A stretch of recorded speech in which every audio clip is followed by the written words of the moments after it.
back, everyone, to the New Year, same old us edition of Booking the Territory, the Unprofessional Wrestling Podcast, where today we're talking NWA Saturday Night on TBS from September the 2nd of 1989, and it is the first show of the brand new year 2021. Hopefully it'll be better than the last one. With all that said, Doc, we're just you and I. Harper may or may not join us. It's a long story, but then again, it's not. Basically, we're recording this right before New Year's Day, and his shoot job is putting the boots to him. That's a short version of it. It's a little longer, but that's a short. Sounds like some New Year, same old shit to me. Like I said, New Year. I mean, I'm pretty sure Silva would quit his job for this opportunity. I don't know about that, but Silva definitely, he's always ready to go. But the problem is he works at night, so I doubt he'd be available at night. But I know he's watched it because he's already DM'd me talking about this week's episode. We'll get into that shortly. I'm glad somebody associated with this network has. So real quick, Doc, before we get into some flips and dives and everything else we do, a special shout out to our largest page contributors monthly, Disrespectfully Classy, Marky Blassie, Mike Childry, Joe Ice, and Jeremy Priest. Thank you for your support on Patreon. It is greatly appreciated. And then real quick, one new Patreon member, Vincent Berry, the author of actually Lance by Chance, the book that Lance and I covered on the Patreon feed a few weeks ago. He is now a Patreon member, so thank you, Vinny, for signing up. And then I got a couple of others. Tony Montana, thanks for bumping up your pledge. Appreciate that. I know you bumped up to the Hall of Fame tier, so thank you very much. And then Brian Lowry and the FXC, they both also became annual Patreon members. They're existing patrons. They basically just became annual. So we appreciate it. Thanks to all of the new or existing patrons that are out there. Greatly appreciate your support of this show. Now, Doc, what are you going to hit me with? Cowboys in the playoffs, Bubba? What's coming? I already know. Well, okay, so we'll go ahead and just peel back the curtain a little bit here for the peeps. I think they know by now we record a week ahead of time. Yeah, so it is December 30th. We're all on. It looks like we may make it to the end of this year. But you and I kind of we take this time to really decompress from work, from each other, everything else. So I haven't really talked to you much this week. How was your Christmas? Christmas was very good, Bubba. The Hennessy was flowing. You get some socks? No socks. Thank God. I got two new pairs of gym shorts, so I'm ready for work this year. Okay. You're ready for work. I caught that as you're sitting at home. Okay. All right. Yeah. Well. Yeah, so what about, so we haven't really been talking too much. I told you that tonight's episode I watched when I was completely hammered and I forgot to take notes and I don't remember watching it. So technically I'm better than Harper in that I've actually watched it. I may be worse in the fact that I don't remember any of it. This is what our 7th calendar year to be on the air. Yeah, we started in late May, early June of 2015. So if you count the actual years, we're going into year 6, but this is the 7th calendar year that we've touched. Is this another birthday month? No. Birthday month is in the last week of May, first week of June. So you said something a minute ago there, Bubba, and I think we need to pull out our NFL predictions. Because it might not be 16-0, but it may be one of the more remarkable stories in NFL history. What my Cowboys are about to pull off. It's semi-shameful, but fuck it. Never apologize for making the playoffs. I'll tell you like that. At the same time, what's funny is the last game is going to come down to me and myself, Fritz and me against each other. No, because it'll be you. Not really, because I see what you're saying. You're assuming the Cowboys win in the game that has already been played that, we're recording ahead of time. And you're also assuming that since the Cowboys win, you're then rooting against Fritz's Washington football team. That's correct. Gotcha. I guess. I mean, who would the listeners rather root for? America's team or some racists that had to change their name? Okay. First off, I get the strong feeling. I don't want to say I have a strong feeling, but the way this thing would ultimately play out because of the crap show that the NFC East has been is that the Cowboys, after coming out from the dead, if you can consider 6-9 coming from the dead, would then turn around and lose to the Giants, who would then become 6-10, and the Washington football team then blows it on Sunday night, and the Giants at 6-10 end up hosting a playoff game and getting, I don't know, they almost beat Brodie earlier this year in New York. So who knows? So just like we predicted it in the beginning of the season when we did our picks, right? Something like that. Hey, I had the Saints beating the Chiefs. Y'all can't stop those motherfuckers.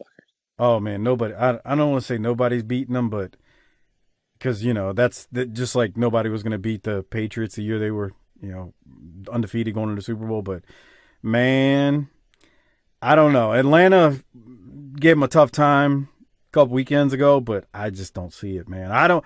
They're going to have to beat themselves. That's the thing. That's how good they are. It's the NFL, man.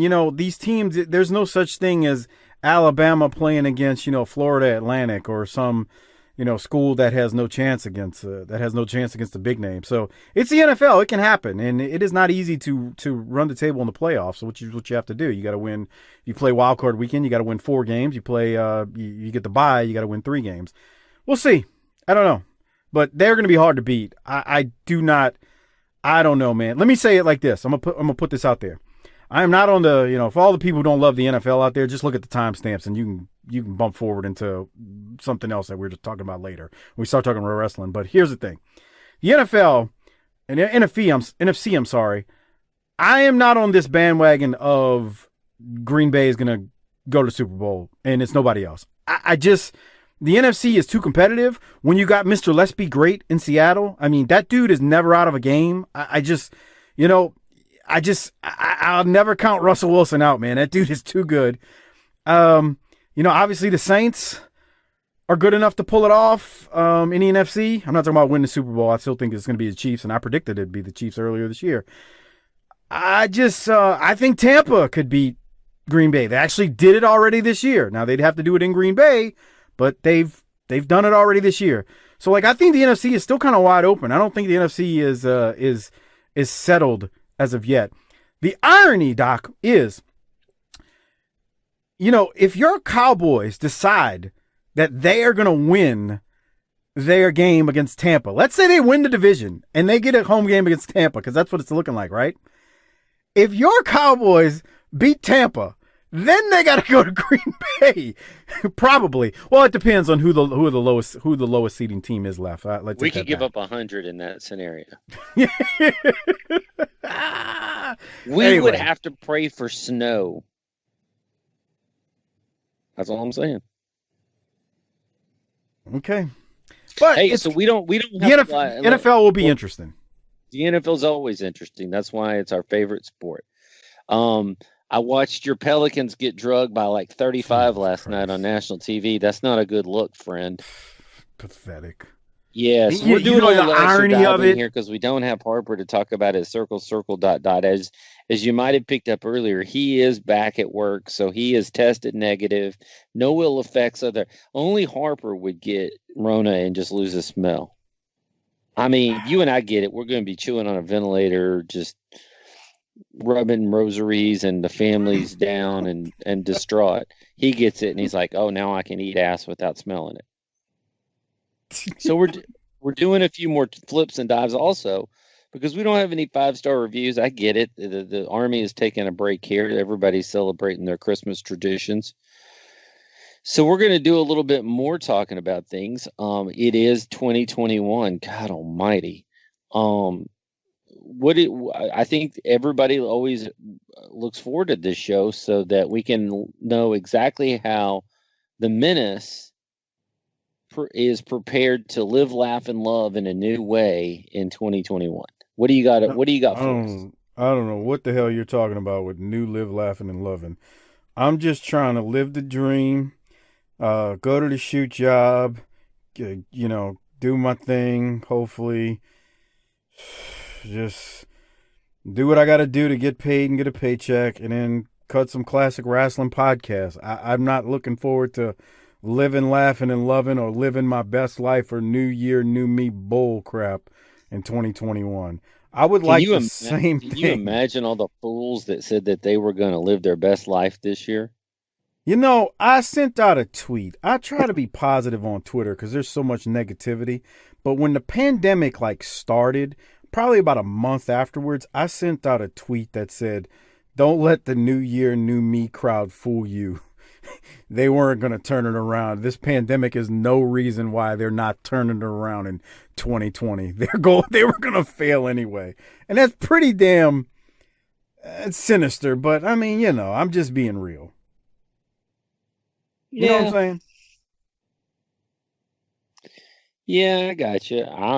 My big plan is to hopefully get popped in the arm with about a month in between it and keep doing the things I've been doing. That's it.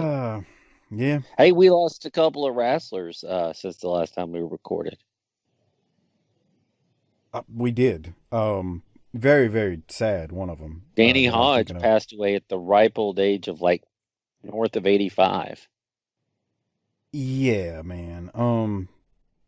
So the strongest man in wrestling. Well, it's just with Hodge, this always sounds bad when I say this about people who've lived a full life. He lived a full life. But I really feel that way. I always feel like when somebody lives a full life, there's no shame. Lived a full life, lived a great life. And that's what you want to see. How old was he, Doc? I don't know, 85, 89. I thought he was 88. 36. I thought he was 88. So he was old. So here's the thing. You and I being the age that we are now, we'd sign up right now if we could guarantee 88. Would you not? Yeah, that'd still be half over, but yeah. Well, I mean, there's not many alternatives. I mean, you could live to 100 and you're still only 45%, 46% of the way there. So I think I'd take 50% at this point. I mean, I think you see what I'm saying? I think I'd take half over. And if somebody guaranteed this thing is getting away from us. It's really getting away from us, man. We're getting old, bro. I mean, I think of it all the time. Is this really how we're going to live? This is it, man. This is it. This is it, man. Somebody over the holiday asked me how the podcast was doing. And I didn't know how to answer it because I didn't know if I wanted to continue the conversation or just shut it down. We're on Joe Rogan level, brother. It's all right. You should have said we're at Joe Rogan level. Oh, really? Yeah. Spotify's knocking on our doors. Come on. Shake. Spotify, come knock on door. They knock on door like I knock on Doc's sister-in-law back door. Give it 12 inches. You saw the card I sent you today. Little Latrell got a WWE card game for Christmas, and it's got the Sheik on there. I sent you that picture that said, "I will humble you." Beautiful, beautiful. Love it. Like I told you, I love it. I love it. So, hey, you were talking about wrestler deaths. We definitely gotta shout out Brodie Lee. That dude was underutilized, in my opinion, in WWE. I always thought he was talented, underutilized, and that's sad. Let me say, when a 41-year-old person, hell, when a 50-year-old person passes, but when someone younger than me, with a wife, kids, passes. By all accounts, a really good family guy. Mike Sempervive said it best on Twitter the day he passed. And I'm going to look it up real quick because I got to read this. I thought this I thought it could not have been said better. And he said, you can measure a pro wrestler by whatever metrics you want. You measure a man by how he treats his family and those around him. And I think there's volumes being spoken about John Huber right now. The amount of people that tweeted positive things about Brodie Lee, John Huber, is something to be said to that. In a sport where everybody is looking to stick a knife in somebody's back. Yes. And I know traditionally when people pass away, oftentimes people will always say like good things, because it's the polite thing to do. But I felt when I saw the news of him passing, above and beyond, I saw positivity just being spread his way to him, his family. And that's what I think of when I think of him. He must have been a by all accounts, like you said, damn good dude. Well, and I mean, the thing of it is that there's a whole lot of things here. I mean, there's people that like his wrestling. I was largely indifferent. I didn't dislike him. I just don't watch current product enough to really be. I mean, I watch enough to know what I don't like. I don't watch enough to know what I like. How about that? That may not be fair, but that is what it is. No, but I mean, you watched him as Luke Harper in WWE for. I mean, I mean, my kid knew who he was, obviously. And he told his mom, and Mrs. Doc was like, who? I said, remember one of those guys that wore the mask with Bray Wyatt? She goes, oh, yeah, that was some creepy shit. Okay, one of him. He died. But he's 41. He's got a family. He cared a lot about that family. That's rough. Did you ever hear him? I don't remember what podcast it was on, but I listened to him on it. This was after his WWE run. And, when you look at him with the beard especially, you kind of think like Southern Hillbilly, right, Doc? Yeah, I don't care. I don't stereotype people like that, especially our friends from the South. Okay. First off, I'm not thinking you. I'm like talking about what his employer would have stereotyped him at. Goddamn pal pronouns. Yeah. So he was on, I can't remember what show it was on, but I heard him do an interview, and the dude, when he speaks, the voice doesn't match what you see. Was he so well spoken? I hate to say it like this, but he sounded like super smart, just like a dude you could sit down with and have a conversation about a number of things. How do you feel about me? I got it. Absolutely not how I feel about you, but a dude you can sit. Why did he make this about you? I'm trying to RIP a very good man in this world, and you got to you're like Harper. Harper does that. He starts bringing up himself. Why you got to bring yourself up? Here's the thing. Harper and I get tired of you going on and on about shit, so we just spot monkey it up. That's what happens. Gotcha. Well, seriously, he's like the type of dude you sit down. He had a lung issue ongoing, but it wasn't COVID. I'm not getting into the cause and all that. There's been some controversy around the certain wrestling journalists about that. I don't want to get into it. I didn't know anything about that. I don't. Go to Twitter if you want to know. My name is Bennett. I'm not in it. I'm staying out of it. That's all I'm going to say. But back to Brodie Lee, because that's what it's about here. Just a very smart guy. He, I felt like the way he was talking about it, Vince kind of saw him as this, hillbilly, but he was just well-spoken. Like, he wasn't this country. And when I say well-spoken, I'm talking in terms of not speaking proper. I'm just talking in terms of he didn't sound like a Southerner with that Southern drawl that we all have heard over the years as Southern wrestling fans. Like, he just was just a regular dude. And good man, passed away, unfortunately, at 41 years old. 41 years old, way too young. I watched something, and I was talking to you about it not too long ago, and you said you and Mr. Program had talked about it not too long ago. I watched the Chris Adams documentary. How many showers did you need after? Bro, that was uplifting, wasn't it? God almighty. How many showers did you need after? It was, you talk about like a Christmas time pick-me-up. Jesus Christ. Okay, so See, you. when y'all, Can I say one thing? I've hung out with Adams, so there's nothing in that video that surprises me. but you haven't seen it. I haven't seen it. I watched a couple minutes of it, but like, I just more than a couple minutes, but I've not watched it all the way through. I've been around Adams before. That's all I want to say. There's a couple of there's a couple of things I wanted to touch upon, and we're not going to do a full review of it, but one, he should have got out of this area. I don't think it would have mattered where he was, but continue. It may not have, but everybody else died or left, and he stayed.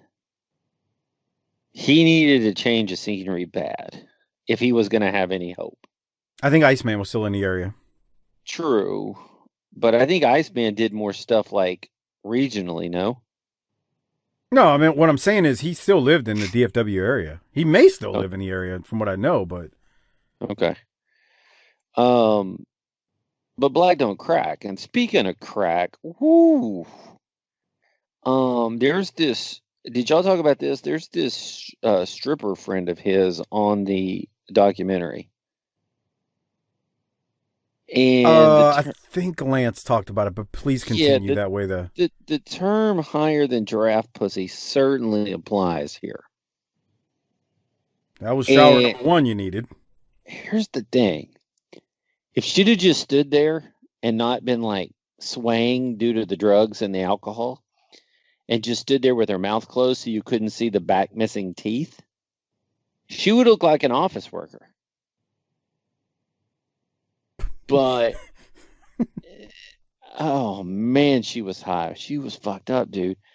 And then his best friend that shot him, there's a winner. And then there's always the insightful commentary of noted philosopher and sage, Kevin Von Erich. So, like, in one scene, he's saying that Chris Adams was just the best guy ever. And then he's talking about how he had to pull him off of the pilot in the plane in 86. But he was a good guy. Dude, he splattered that guy's nose across his face. A civilian, nonetheless. Oh, yeah. And oh, by the way, one of the two pilots at 30,000 feet. Kevin's delusional, but that's another topic then he altogether. Calls the other guy, the buddy that shot him, Boo Ray. Man, if you lived in the hood, you ever have a guy that goes by the name Boo Ray that's going to be up to like something positive? Bro, that's a card game in South Louisiana. But continue. That name, Boo Ray, but keep going. So anyway, he was an aspiring wrestler and couldn't make it. And Kevin Von Erich was like, he was a really good guy. And it's just like, if all these people are so good, how come Boo Ray's living at Mama's house and Chris Adams is dead and that stripper over there's higher than giraffe pussy? Now, the other question I had for you, in your time in the wrestling biz, did you ever run up against L.A. Steel? Not. What's the real name? What's the shoot name? I don't remember. Okay, that name's not ringing a bell, but I mean, so go ahead. So here's the thing, Chris Adams. You know, you can relitigate this bullshit. He was a handsome fella with that English accent that made a sizable impact in one of the hottest promotions at their hottest times in the history of the business. And yes. By the end, he was living like I did in college. I one time rented a house and we were in there, and in my bedroom, you could look up through the damn ceiling and see like blue sky in the closet. I don't know how much money he made during his heyday in world class. It all went up his nose. But I'm going to assume it was really good, especially adjusted for inflation. When I think of, you said it, he comes in 83 and that baby face role with that English accent. And a lot of people forget he came in around the same time as Jimmy Garvin, Iceman, King Parsons. It was like a youth movement in that time frame when they came in March, April 83. But Chris, as a baby face, the women loved him. And let me tell you something. If you're not a patron of ours, please become one. tinyurl.com/PatreonBTT. When Lance and I are going through the year of him, or it's more than a year, of him being a baby face, when he turns and he super kicks Kevin Von Erich. He was Von Erich number 4. Well, when he turns on him and him and Gino are the dynamic duo. Hatred. Well, they were hated, but the girls still loved them. And it, like you said, that English accent, good looking dude. I mean, he wasn't a body guy, but he had a body. I mean, that the women loved. And he was over, pal. And I know he had charisma in the ring. Yeah. He fired up. He knew how to work the crowd. He had that little smile with the dimples for the ladies. You talk about, and when he turned with Gary Hart, that was some amazing stuff. And, but it's funny because they talked to his mentor back in England, who said, I was really sad to see Chris go to America because everybody I've ever known that goes to America either dies or becomes a drug addict. Jesus Christ. I'm proud to be an American. Well, at least I know I'm free. Or at least I know I'm high. And then, his parents seemed pretty oblivious to the whole deal. Like, we're not sure what happened. But his brother was kind of like, look, I could see this shit coming from a mile away. And so, it does. This is called Gentleman's Choice. If y'all are waiting for me to you're like, what the fuck are you talking about? It's on YouTube. I mean, you can find it for free. It's on YouTube. I watched it on YouTube late at night. Thought about hanging myself in the attic afterwards. Like I said, you probably needed a few showers. And just GHB. I've always thought of that as kind of a sleazy drug. I guess you got to look at the time, though. I don't know. I'm not into drugs. And for once, we're gonna have to give you some credit, because usually you're just talking out the side of your ass and just whatever about your shit. But you said a long time ago, man, when he drank, he was like a different person, and everybody in that documentary said the same thing. But man, he was like hanging out in sleazy apartments. And look, it ain't the worst house in the world, but he was hanging out with people in 3-bedroom houses in the middle of the suburbs down in south of Dallas. It's like, dude, you were a superstar. I told you the story about the time we were at the bar and he started drinking and he started having heat with some dude in there. I don't even remember. It's been so long ago, the specifics. Bro, Chris is drunk off his ass and is being held back by 3 grown men. He's literally trying to deliver a super kick to the dude. I don't remember if we were in the parking lot of the bar when he was trying to deliver the super kick. I bet he would have laid that shit in, though. Oh, he would have kicked the. I don't. He was just uncontrollable, man. Uncontrollable as a drunk. Ugh. And then loud and obnoxious. The sad part here is this. Look, we like to joke about ass and craziness, and if you want to take yourself down, I guess I prefer you don't. I don't know that I care, but bringing other people down with you seems like kind of a real shitty thing to do. Mm-hmm. So by all accounts, he took his fiance or new wife or whatever it was, and she didn't make it out of a GHB night. And then his last wife, Jesus Christ, This looks like something Harper would have pulled out of a bar at 4 a.m. on a Tuesday at New Orleans, who was there for a wedding from her friend. Wait, is this the one that was still alive? Yes. And she was like, Okay. we were like soulmates. Bruh, he was using her for a roof and an open purse. The one before her, I remember hearing about from a friend of mine that was. But the thing about it is, how could he not even get a sugar mama better than that when he was a superstar? And here's the other thing. He didn't have nothing else at that point, Doc. He was still good looking and had that British accent. It don't matter. I mean, that's fine. He good looking and still had the British accent, but what year was that? 99? I mean, the years of 2000 maybe? I mean, the years of what he was in world class was a decade or more earlier. He had burned, I don't want to say burned bridges, but because the bridges weren't there to be burned because the promotion was dead, but he had probably snorted up everything he had. So they looked at him as just a regular dude. Let me tell you this about the first time I saw Adams, I was in awe. By the time I had seen him a few times, and I wasn't around him like 30, 40 times, but just like a handful more times, maybe 9th, 10th time, I looked at him and was like, this is just a regular dude with problems. And that was me as a 21, 22-year-old thinking that.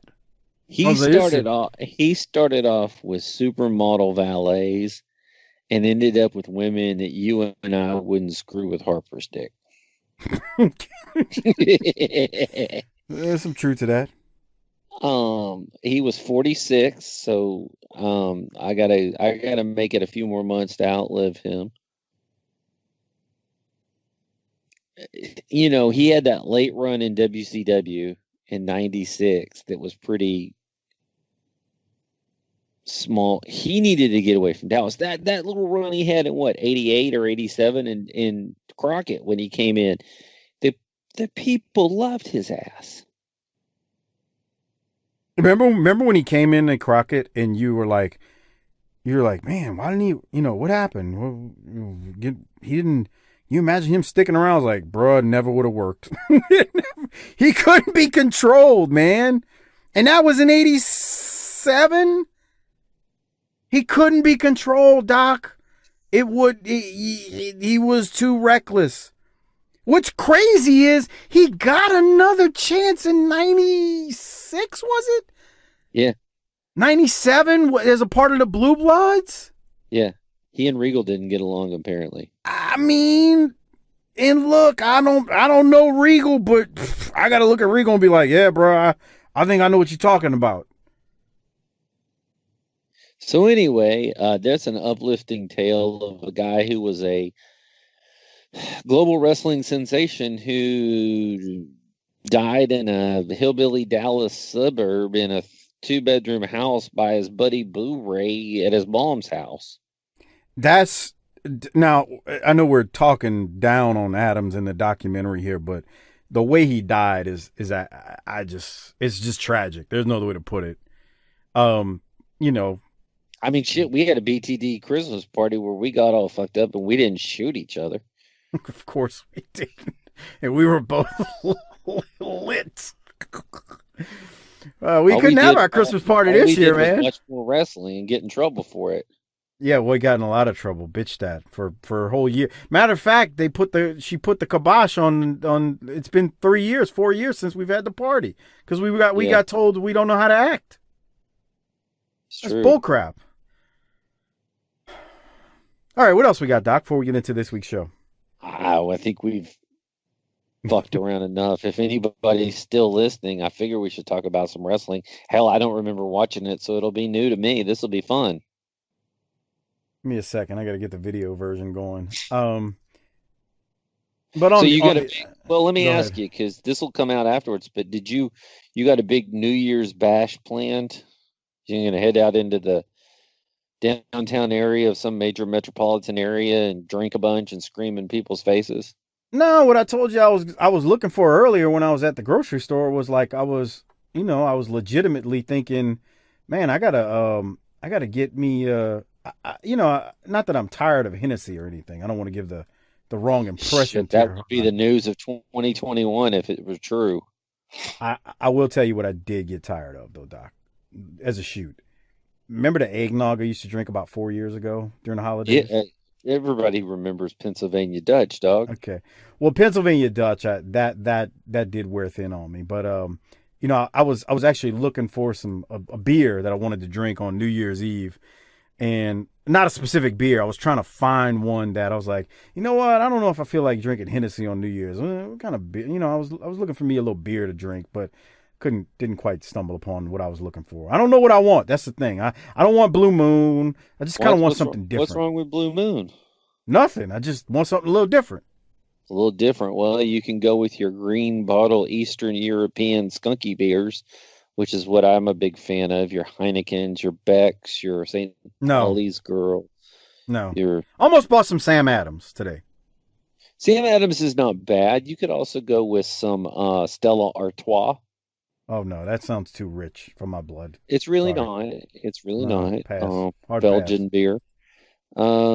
I've been trying a bunch of different beers because I'm been in quarantine, so I don't know how to help you here. Okay, Sam Adams has a winter lager out that's super deliciously tasty. Stronger than regular Sam Adams, or what? Stronger? See, that's your problem. Like strong? No. Like a stronger flavor, or like a more when you say winter lager, it's got a little bit notes of orange and some other things in it. Because you like nuts, so I figured notes of nut. No, but you just want like heavy alcohol content, like Bud Ice or King Cobra or. Dude, I was looking for a 40 when I was in the grocery store because I was going to take a picture of it and post it. And you can't help yourself. I was going to take a picture and post it in the Facebook group and on Twitter just for stereotypical purposes, even though I don't drink 40s. I was like, where the Mickeys at? But we were in a part of town where they don't have. I never like drinking. Not that I didn't. I didn't like drinking 40s because they'd get warm at the bottom, and I know you got to drink them fast. Well, I'm with you. I never got that whole thing. I had friends who drank them. I was like, it gets hot at the bottom, and you're like, this is nasty. And I'm sorry, but I'm not guzzling 40 ounces that quick. It's just no. Then you feel all bloated and nasty. Yeah, it's pointless. When I just take a solid glass of Hennessy, you could knock it out in one gulp. There you go. But anyway, I'll give an update on next week's show on what kind of beer I ended up drinking on New Year's Eve because I'm gonna go tomorrow. But anyway, okay. So Doc, let me get the video version started here. So can you tell us while you're doing that why we didn't have an episode a couple weeks back? Oh, the previous the 819 episode. So after the show, So is Robert Silva the new Puerto Rican Tim Morecci? I guess you could say that. So we got the Italian, we got Tim Morecci, or as Harper says, Tim Maselli. It's Tim Morecci. We got Tim Morecci, who's longtime BTC Hall of Famer he's our research department for the Crockett era of things. And then we got Silva, who's been helping out with the research on I'll call it the Turner era things, because Silva will send me tidbits. But Silva tweeted out after we recorded the last show that dropped last week, where we were talking about the 819 show that didn't air, and said TBS didn't air the footage. They actually aired an older episode, so the 819 show never aired. And also, Doc, I was listening to an 89 omnibus of Cornette talking about 89 NWA, which if you're a fan of this show and you're listening for obvious reasons, you must be a fan. Go back and listen to Corny's omnibus on 89 and 90. He talks about a lot of the crap that we've discussed, and he can add some more context to it because, hey, he was there. Evidently, the 819 show, they couldn't find the tape. They ended up re-airing or putting an older show up for a second. So to our knowledge, the 819 show never aired. Fair enough. I don't give a shit. TV company, Doc. Turner. TV company, right? What? That's not my problem. All right. So, but this week's show, we do get an episode. Now, I want to play the first couple seconds, and then I'm going to talk about this shortly. Now, this episode is 30 minutes. I'm also going to talk about that.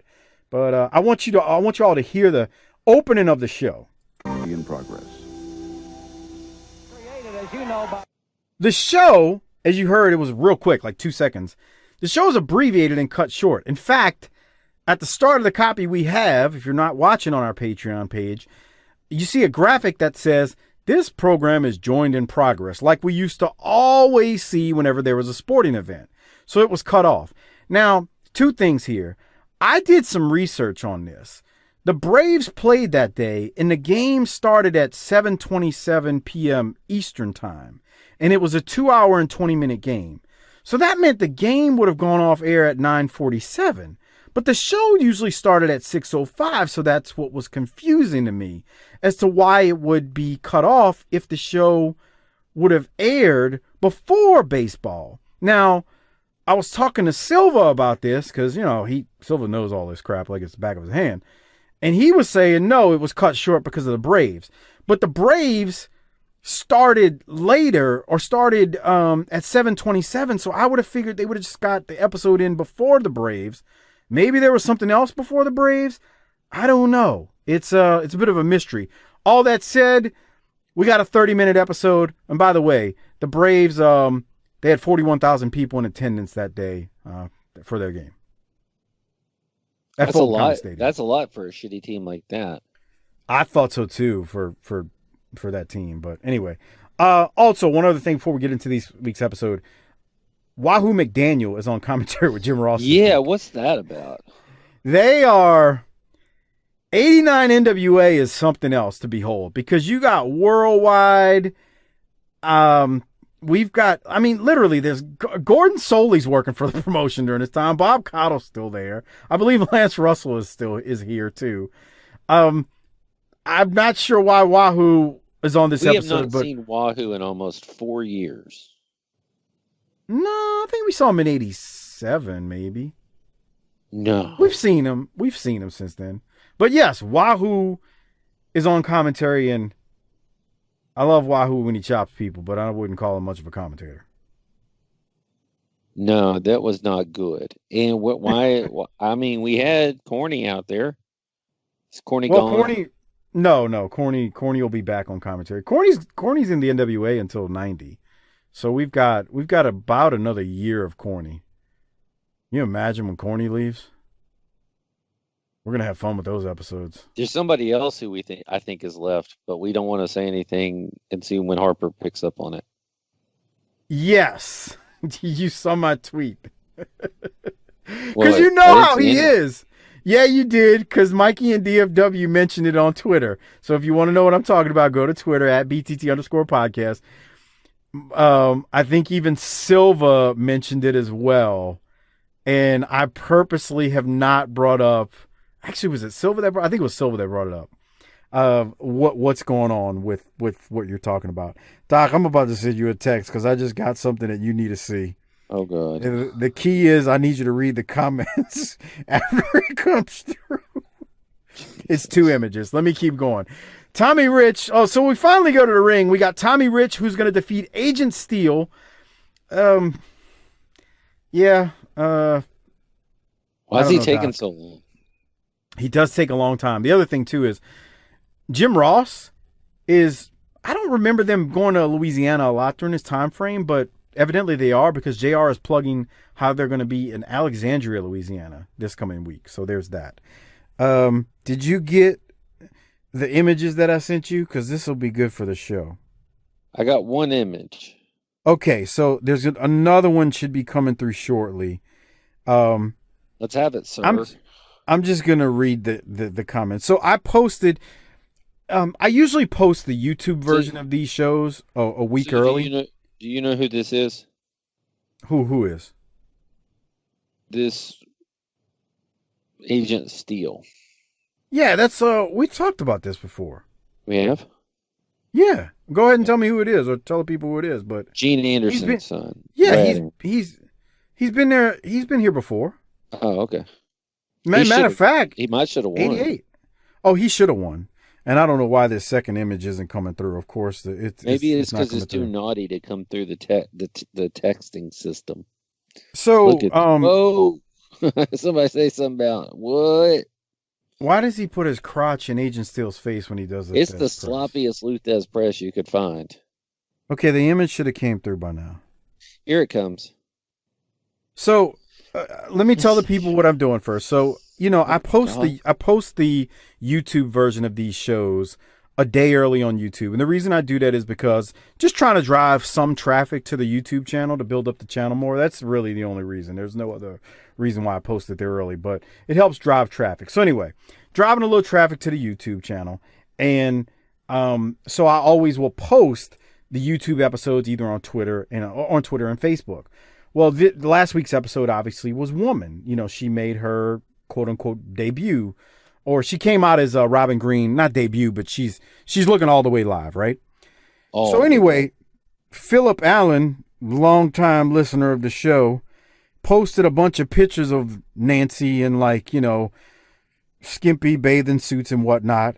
And Philip Allen, as dirty as he is, makes a comment on the Facebook page. Do you want to read what that image says, Doc? This is what he says about Nancy. He said bang on the first one, and he's got that classic one with the black bikini and that was good stuff. And then he says, I'd slurp raw anchovies from her ass and then dip them in her colonoscopy juice. Come on. Is that what we're doing here? Grow up, Phil. Is that really what we're doing? Grow up. It is 2021, and we are trying to put on an award-winning podcast, and this is the thanks we get? This kind of filth and crap. By the way, they played Great Balls of Fire last week on the show, Doc, when Nancy was in the hotel room door, and they shot her from her feet to her face, and we were like, God almighty. I shoot her from her head to her face. Her face to her feet too. You just told Phil Allen to grow up, and now that's what you say? Just rope a dope on her.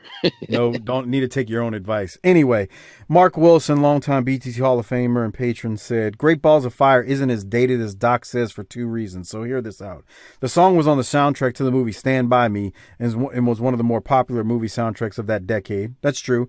And in 1989, the Jerry Lee Lewis biopic Great Balls of Fire starring Dennis Quaid came out the same year that this happened. So Mark's got a point. Great Balls of Fire was topical during that time. No. You're not going to do this. You got corrected. No, eat your medicine and walk away. Then I'm going to have to turn in papers. I am not going to record this show to get corrected by these people. Mark, you got him. He doesn't know how to sell it. Old and dusty, and they could have, if they were going to rip off a song, they could have ripped off Whitesnake and made it seem like she was their Tawny Katane and gotten a lot more mileage out of it. So there you go. Mark, you got him. He's upset. Is he the one from Alabama? Oh yeah. I hope Saban dies. I hope he gets COVID for the 14th. No, you don't. I tell you, man, I love Saban by comparison to Urban Meyer. Every time I see that dude on Fox on the pregame show for college, I just want to beat him till the white meat shows in his head.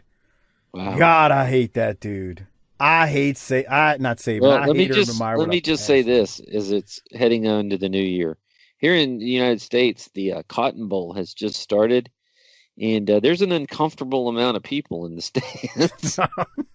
I got it recording. I'm going to watch it. I'm a junkie. I'm going to watch it. Well, let me just say this. We're 2 minutes and 1 second in, and somebody's already scored. Okay, leave me alone. That's fine. I didn't say who. That's good. All right, so let's keep moving. After Tommy Rich wins his match against Agent Steel with a Fez press where he puts his nutsack in Agent Steel's face, not to be confused with Ronnie Garvin's chin nuts. Let's go to old Wildfire and see what he's got to say. Fans, let's hear these comments from Wildfire. Somebody say something about it's good to be back with the NWA. It's good to get a shot at the U.S. heavyweight title. But I heard Lex Luger, because, the more I watch him, the more I see him. Not only has he got muscles here, but I think his biggest muscles on top of his head. He talking about boredom. Well, let me tell you what boredom is. You know, you talking about you fire your hired help. Well, that's one thing Tommy Rich ain't never done. The jobs I do myself, and I'm going to get the U.S. heavyweight title.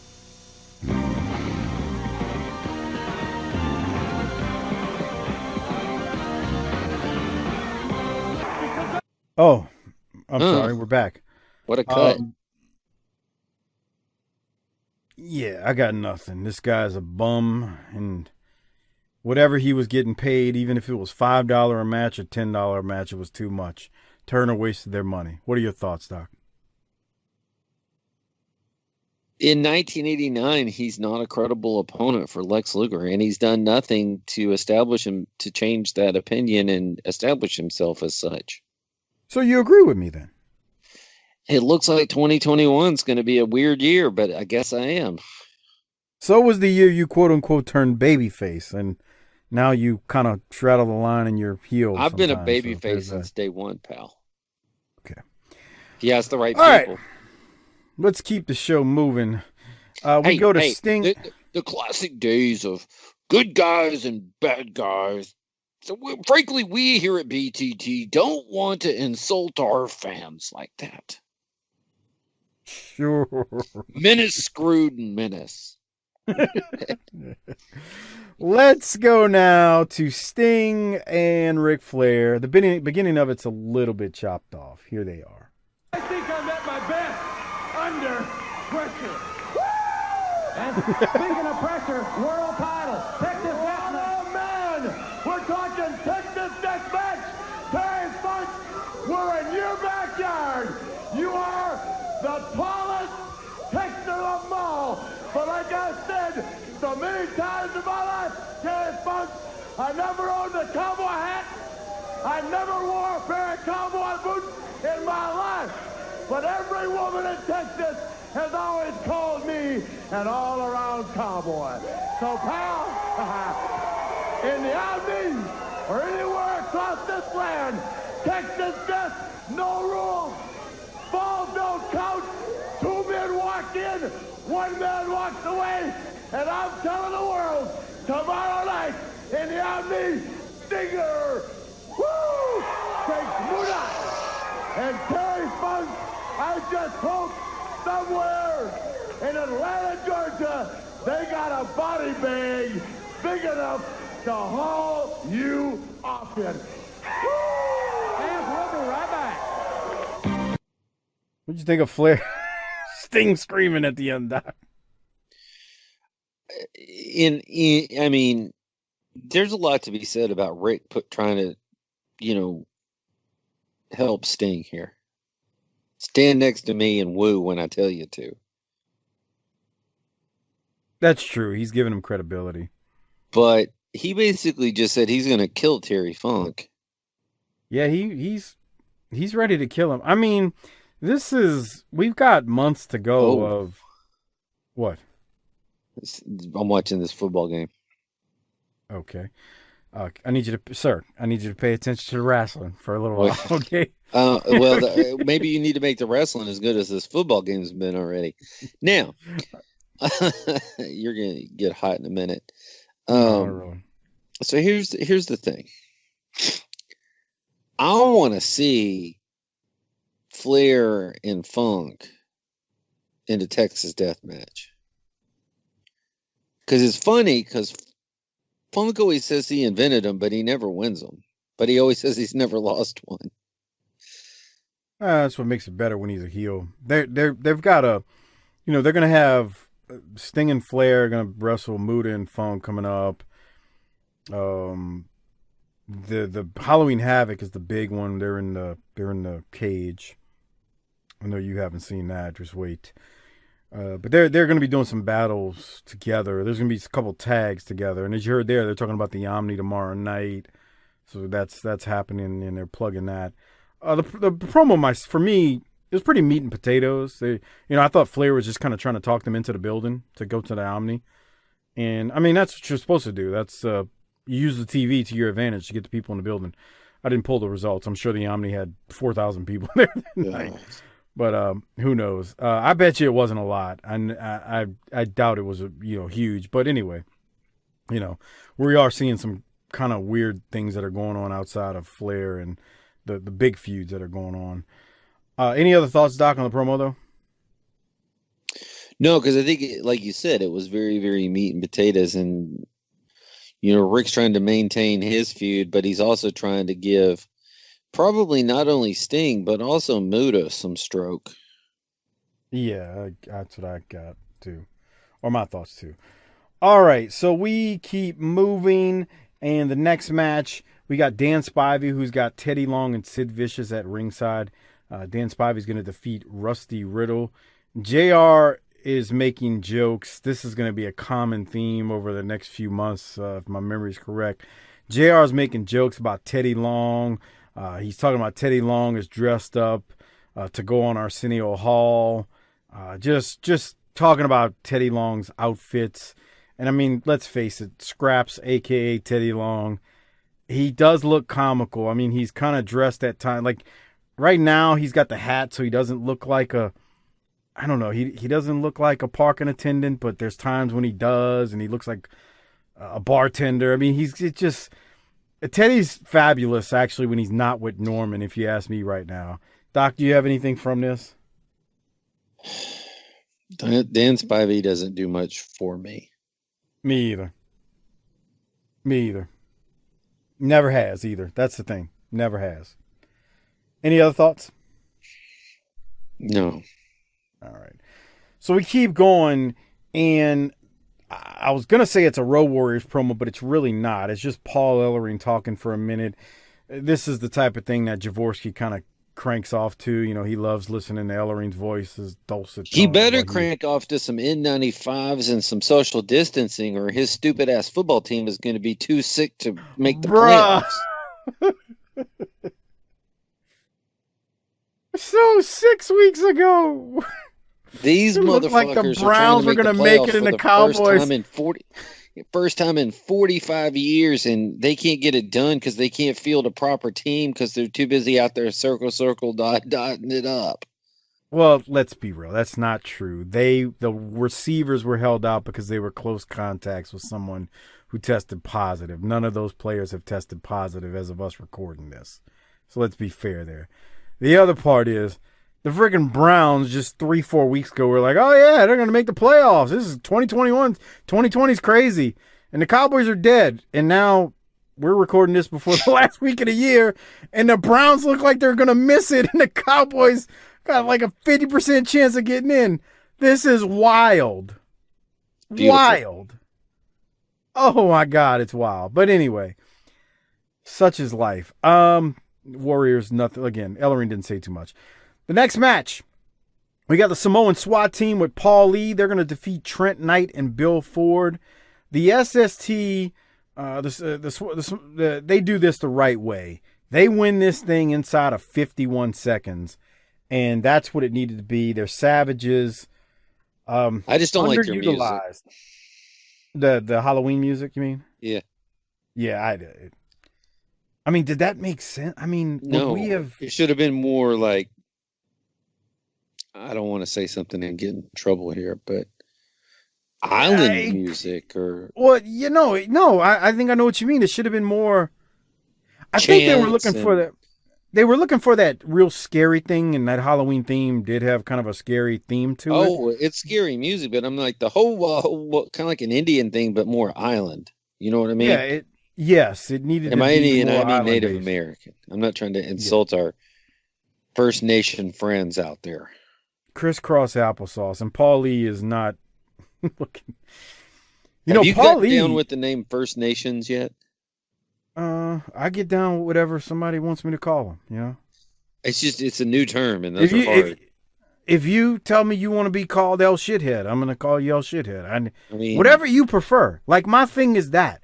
When it comes to somebody, if you tell me, hey, I don't want to be called this, call me this, I'm going to call you that. I'm going to respect your wishes. That's the type of dude I am. Really? Yeah.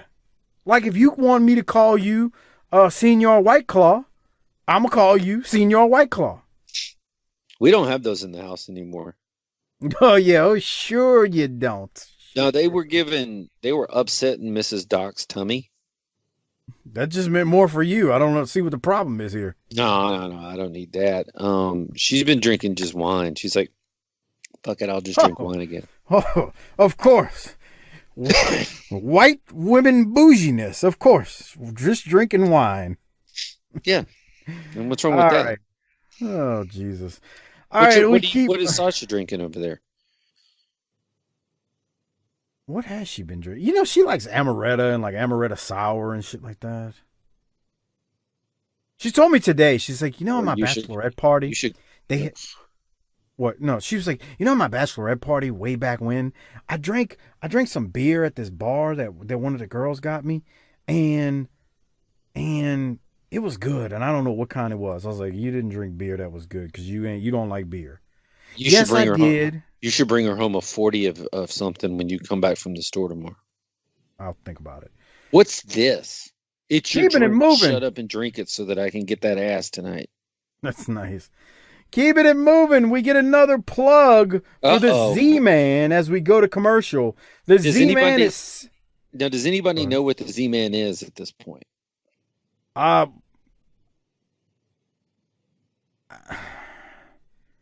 don't remember. That's how long ago it was. Was he AWA before this? Well, no, here's the thing. Like, not even that, but... So... You could have known if you had the magazines, and I guess you also could have known. Was he AWA? I guess you also could have known if you had cable. You know what I'm saying? And back in the 85, 86, 87, they'd bring somebody in and go, big star from blah, blah, blah. Even that's helpful if you don't know. But if we're just some newcomers coming in, and great. So you're right. I wanted to double check before I gave out incorrect information. 88, 89, AWA, 87. Yeah, because he came out of that Minnesota crew. He was just later day. Well, no, hold on. I'm going to give you, he actually started wrestling as early as 84, 85, 86. But he went from there. 86, All Japan Pro Wrestling. He was in the WWF 86, 87. All Japan Pro Wrestling 87, 88, 89. AWA 88, 89. And then WCW, NWA. So he's probably well enough known to say that he's the Z-Man, but I don't know. Well, and he, God, I don't even remember this. Wikipedia says he debuted in early 84 in Mid-South. God, now I'm going to have to go look for that. Anyway.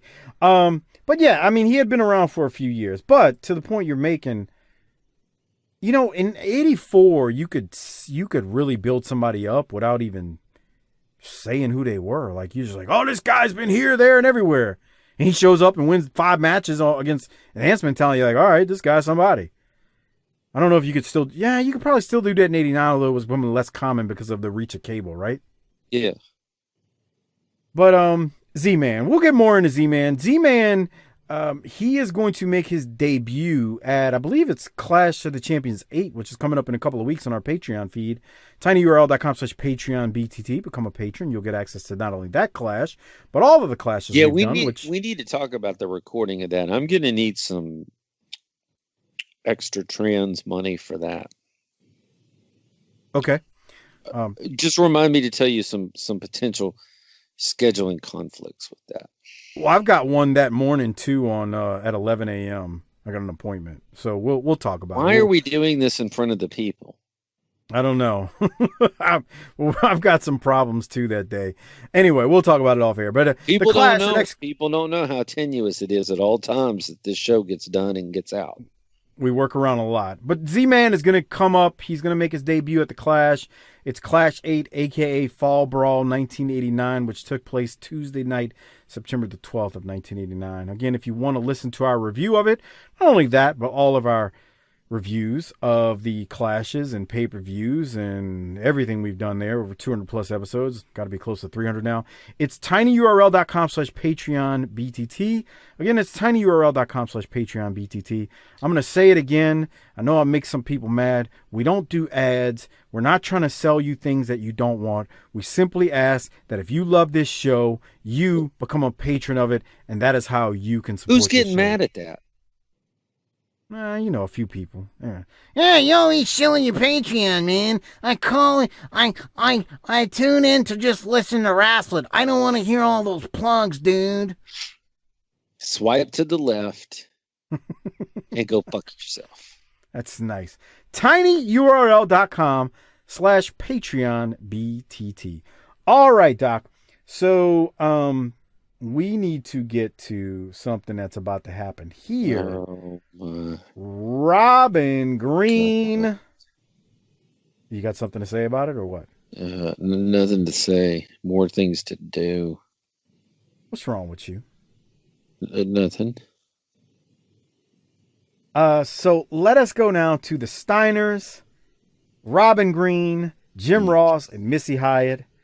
And man, Nancy is all the way live. Remember, ladies and gentlemen, tomorrow night in the Omni. Could I just say one little thing? Sure.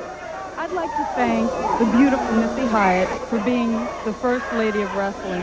And secondly, that she's taken care of my Ricky before I came. And the last thing is... You're taking care of me too, though. Yeah. And the last thing is that I'd like to thank Scott for accepting me into the family. Thank you, Scott. Thank you very much. You take care of my brother. I will. Enough girl talk. Oh, I want to also remind the fans that Missy and Robin will both be in the Omni tomorrow night for the Kids Free Night. A lot of big things coming up for you guys, all surrounding tag teams and the world title. That's right, Jim Ross. I can't wait to wrestle in the Omni Sunday night. You know, Atlanta's become like a second home for me and my brother. We already got a home. What are you talking about? Second home for where? What do you mean? Where you live. It's a figure of speech. Remember we talked about figures of speech? Here now. Right. That's what he said. Yeah. You know, Jim Ross, I don't care who we wrestle. I don't care where we wrestle. Because when me and my brother step in the ring, we have one thing on our mind, and that's to get the job done, and that's to beat up whoever they put against us. Skyscrapers, Freebirds, what makes you think you're different than anybody else? Sid Vicious, Danny Spivey, anybody can come out here and beat up a man that's smarter than them. But when you step in the ring with us, we're going to find out what kind of men you really are. Because when you step in the wrestling ring with us, you will leave your feet. You will be suplexed. And we're going to find out how much punishment you can take from the Steiner brothers. Tell them, Dogface. Ooh. Yeah, well, they're getting those sissies in the ring. We're going to take them and we're going to throw those long-haired sissies from one side of the ring to the other. It's for Sid Vicious and Danny Spivey. They come out here and I don't know how tall they are. Maybe what? 7 feet, maybe. They are not 7 feet. Who told you that? Teddy Long. Teddy, that peanut head cue ball, he ain't no good for nothing. Fans, well, don't forget, tomorrow night in the Omni, and we'll be back with more right after this. Dude, Harper nails it every week. I know Harper's not here this week, but Harper hits it every week. He plays that role so well. That's a lot harder to do than it would seem, too. Very. Rick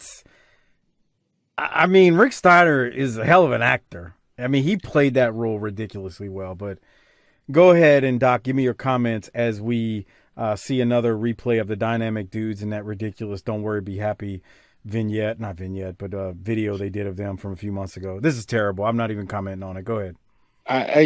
Scott is a good promo at an early age. Rick's doing a lot there. My other thing is, did you hear JR say the Kids Free Night at the Omni? Yes, I did. I heard him. You ever been seen a promotion that's doing well that's just letting all kids in for free? I'm not gonna say that. That's a good way to draw. It's a good way to do it, but you think they were giving in kids free in '85? What's the date on this? So that would have been September. I'm trying to look something up. I'm trying to see what it.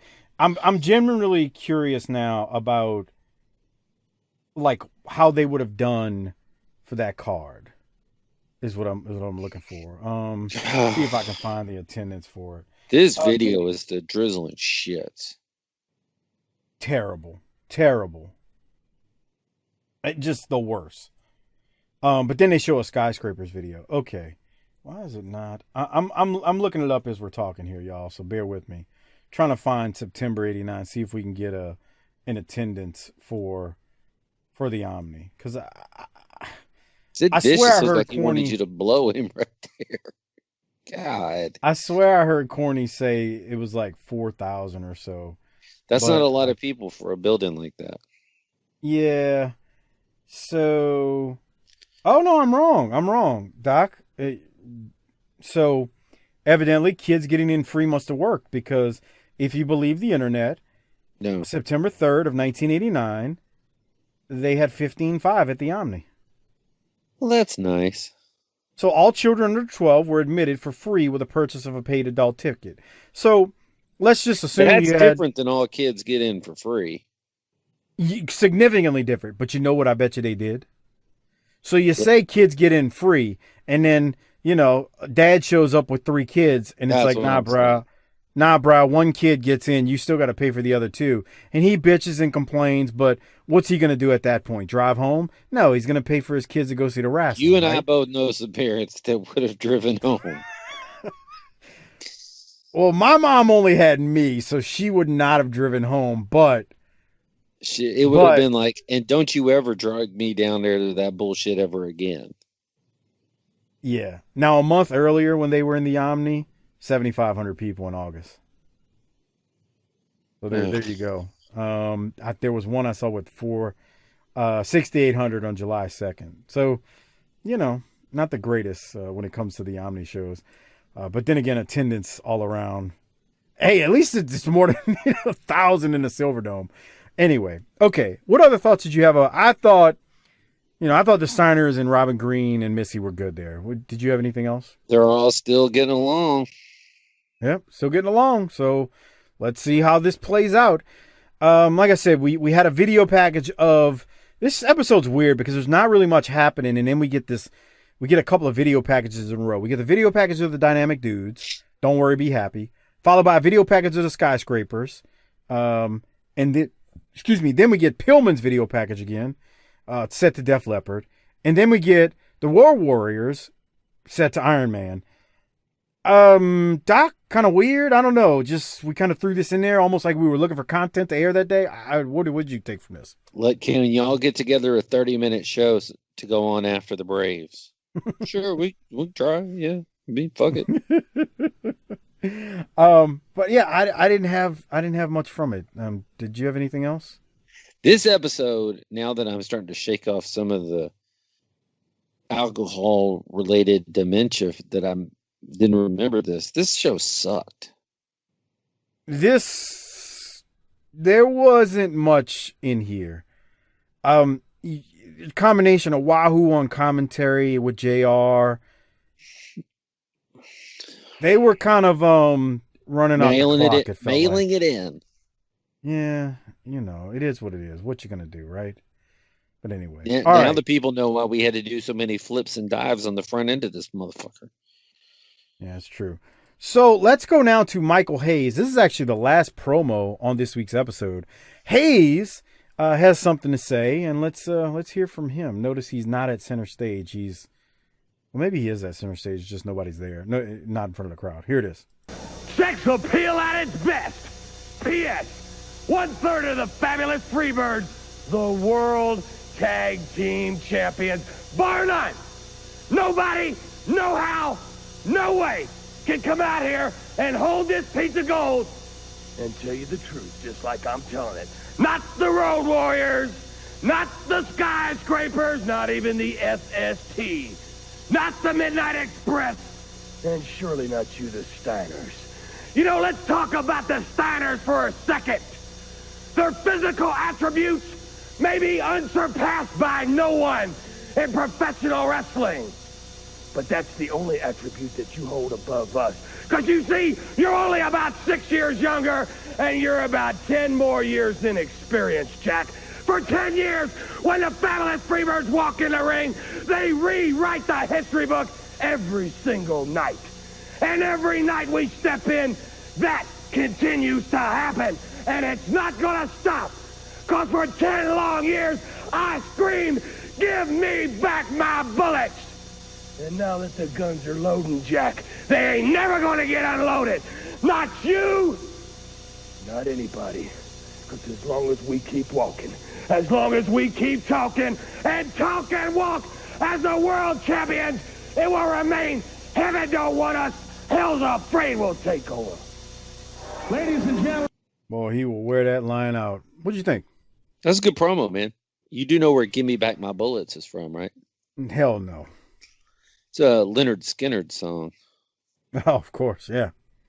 What's wrong? You what's expected wrong me with to know that, right? Nothing. You expected me to know that. You told me you got their box set for Christmas this year. That's okay. You're just making things up now. That's nice. Was it them or Jodeci? I don't remember. Yeah, Jodeci. Now that is some belly rubbing music, bro. What is belly rubbing music? Like Kamala? You know, like the only way white people have sex, they get on top and missionary. Well, how do you do it different than that? There's a number of other positions, pal. There are? Why don't you tell me about them? Let me ask you a question, man. What the fuck are Michael Hayes and Jimmy Garvin doing in that corner right there? Why is Hayes on top of Garvin as they're dancing? I don't know. What are they doing? That looks... I got nothing against that lifestyle. I'm just saying, for two dudes touting about stealing your women and your women are dreaming of us while you're banging them, that looked very suspect. Boy, no kidding. Look, I think it was Brian Last who said one time his dad walked in while he was watching the Freebirds, and the Freebirds started doing a dance like that, and his dad goes, "These guys are gay?" What? You don't remember that story from the 605 years ago? I guess not. Yeah, it was great. I don't live and die by wrestling podcasts like you do. Sure you don't. Anyway, all right. I thought Hayes was good too, Doc. I thought, he's talking about you're younger, 10 years less experience. I think he's exaggerating on the years, but whatever. I thought Hayes has been in the game a long time at this point. He has. Man. Him and Gordy started early. Well, and Garvin's been around for a while now at this point. I mean, he's no rookie. I mean, I know he's not been a Freebird for long at all, but, Garvin's world class as early as 83. He's been in Mid-South in 82. Garvin's in his late 30s here. Yeah, that's what I'm saying. Like, Garvin's been in the business for a long time at this point. I mean, so, it's got some points. I mean, good stuff. I thought Hayes was good. And these promos are quick because it's a very short episode. I mean, barely a minute and a half right there. I don't know if you noticed, Doc, but we go to the ring and Tommy Angel actually is going to be... he's going to be here for a while as like an enhancement talent. So you're actually going to see a lot of the Smoky Mountain talent in the next few months. Lee Scott, Tommy Angel, Larry Santo was going to be here in 89. So, you got a lot of the old Smoky Mountain wrestling enhancement talent. Pat Rose, I believe, is Kazana, I think. I mean, you're going to see why all of those Smoky Mountain talents that you saw on doing enhancement jobs, it was almost like Corny was like, all right, well, I know all you guys from this time period. I'll just use you on my Smoky Mountain shows. That's exactly what it felt like. What about the fake nature boy, Paul Lee? Oh, hey, kayfabe. Oh, no, I'll tell you who, because I can't remember. I think Paul Lee, but Paul Lee's actually already been there. Just what, in 88, 89. Oh, that's right. Mark Kyle, Killer Kyle. He won't be Killer Kyle. He'll be Mark Kyle in 89. I'm going to say Crockett, Turner, WCW. But Mark Kyle is going to be, I mean, literally, when you look at it, you're going to see all of those people we saw on our Smoky Mountain reviews. Which, by the way, if you want to listen to episode 1 of Smoky Mountain, just go back to tinyurl.com/bttpod. All of the old episodes are there. But you'll see all of the talents that we saw on Smoky Mountain are going to be on Turner TV. It's kind of crazy when you think about it. Everything crosses paths, brother. Everything. All right, we go to Michael Hayes and Jimmy Garvin. They're going to defeat Tommy Angel and Lewis. I don't know if I'm saying this right. Our good longtime patron, Hall of Famer out there, Ruben Espinoza, will tell me how to pronounce this. Louis Asaya? I thought you were fluent, bro. I don't know how to read it all that great. Oh, you learned it in I'm the a little- streets. I get it. A little illiterate when it comes to the writing. I mean, We know. you know. Yo puedo hablar, pero Come on. yo no es In inglés, escribir. por favor. No habla español. Anyway, Hayes and Garvin win over Tommy Angel and Louis Asia when Garvin uses the DDT rather quickly, as you see on the video version that you can get on our Patreon feed. Doc, any thoughts from this? It was rather quick. Not really. Garvin is jacked, and you got to give Hayes credit. He's in shape here, too. He's Yeah. showing a little They're the definition champs. in the shoulders. Yep. And they're the champs, the NWA World Tag Team champs. We then do, from there, we close the show out. We got Wahoo and JR. They're going to say a few closing thoughts.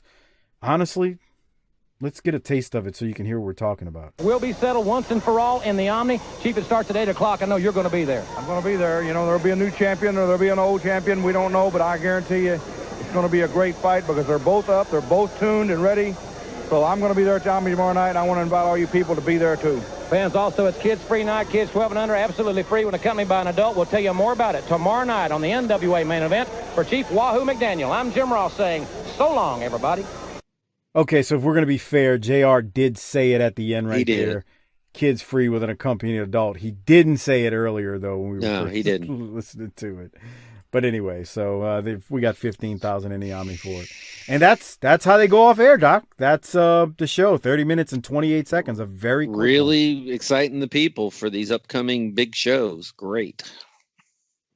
You think they kind of just ran the clock out in this episode? Yeah, I'm gonna run the clock out on their ass on the grade too. Okay. So while we're talking about that, look, I know the holidays are over at this point, and maybe you got some gift cards. So I would like to ask you, if you got some Amazon gift cards, please consider using our Amazon Associates link, tinyurl.com/BTTAmazon. It is a great way to support this show without spending anything extra. If you're already shopping on Amazon, the show gets a little support in return when you use that link. Again, it's tinyurl.com/BTTAmazon. We appreciate it. Thank you for using it. Doc, you want to rate it or Rolex it first? Well, I thought you were going to ask everybody to just mail you their gift cards. Oh, no, I want them to use their gift cards. Don't mail their okay. gift cards. Okay. That would entail me giving out my address on air. I don't want to do that. I thought you lived at 316 Gimmick Street. Yeah, sure. Doc, you want to rate it or Rolex it first? What are you doing? Well, here? if we're rating this thing, I'm giving it a D. Wow. Come on, Doc. It's uncalled for, huh? 2021, man. You got to call it like it is. You got to call it like you see it. Okay, seems a little. I don't know if I agree with that, but all right. A D. Wow. I give it a C plus. They just kind of ran the clock out, you know. Just 3 yards in a cloud of dust for 30 minutes kind of episode. They need to do I'll give better. it C plus. Who are you giving your Rolex to?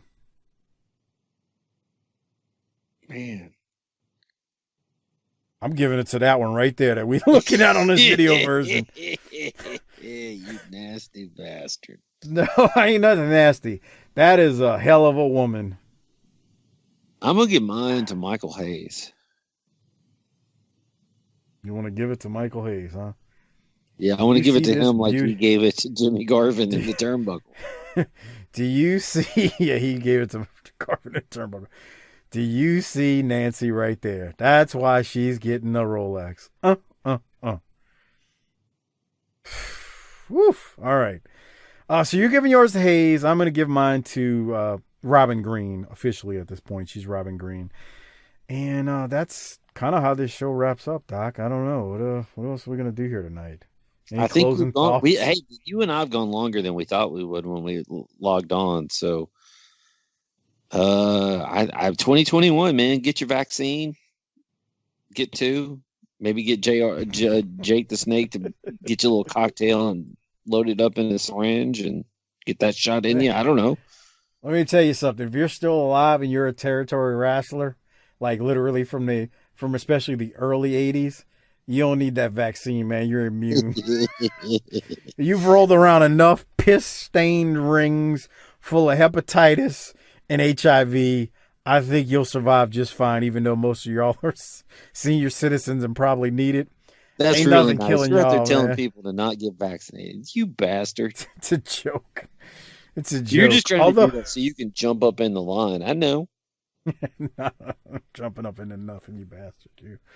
All right, well, before we get out of here, just a couple of quick mentions. Again, we've got a Patreon special coming up, but all of them are still available at tinyurl.com/PatreonBTT. Also, I didn't talk about this, but, in the year of 2020, with the pandemic's hit, I believe we did like 9 or 10 live streams since the pandemic hit. So not only did you get would you get all of those, clashes and pay-per-views that we did in the world class shows, but the live streams, if you didn't hear them all live, you can go back and listen to them on demand. Out at night. We really had some fun on the live streams, man. The live streams were a blast this year. And the pandemic kind of, I don't want to say forced our hand, but, a lot of times we were home and just having a good time or not having a good time. You kind of held up and we're like, you know what? Let's do a live stream. And that's how it started off. And, me and the JV Goon Squad, Doc's jealous of them. But I will say this, on the Patreon feed, those live streams are really popular. Something that's funny, on the very last live stream that we did a few weeks back, Doc, somehow, he must have signed in and saw my little bubble green on Skype and just figured, I was recording something. Doc texted me and he goes, "So which members of the JV Goon Squad are you doing something with tonight?" So, yeah, Doc's not too fond, but you know what? Goon Squad, I appreciate you. Thank you for doing the live streams with me. It's been a lot of fun. Silva's a very knowledgeable fella, more knowledgeable than Doc, so I really enjoyed doing those with him, and Sparks as well. And we had Lance on the live stream. He finally made one, and man, him and Silva, I didn't even have to interject. They just talked for hours on end, and it was fabulous. So Doc, bite me on the live stream since those guys are kind of, carrying their weight there. All right. You got anything you want to say, or can I keep moving? Book it, bitch. No. Real quick, before we get out of here, I'd like to give a special shout out to friends of ours over at Our Vantage Point, the Retro Wrestling Podcast, with Joe Murata and Michael Quinn, the northern version of BTC. Slightly classier, a little bit more professional, but still fun nonetheless. They support us, so please support them. Thanks, Joe and Quinn, for all your plugs. I appreciate it. And then also check out the Bottom Line Cast with Mike Prue and JV as they talk about the career of Stone Cold Steve Austin.